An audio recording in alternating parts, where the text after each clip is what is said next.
రాజన్న సిరిసిల్ల జిల్లా ఎల్లారెడ్డిపేట మండలం వెంకటాపూర్ గ్రామంలో ఆటో యూనియన్ ఆధ్వర్యంలో రాచర్ల గొల్లపల్లి దర్గా పండుగను ఘనంగా నిర్వహించారు.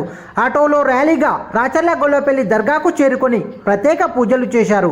ఈ సందర్భంగా వెంకటాపూర్ గ్రామ ఆటో యూనియన్ అధ్యక్షులు అల్లే పవన్ మాట్లాడుతూ ప్రతి ఏటా గొల్లపల్లి దర్గా పండుగను ఘనంగా జరుపుకుంటామని, ప్రమాదాలు జరగకుండా సుఖ సంతోషాలతో ఆటో యూనియన్ కుటుంబ సభ్యులు ఉండాలని మొక్కుకుంటామని తెలిపారు.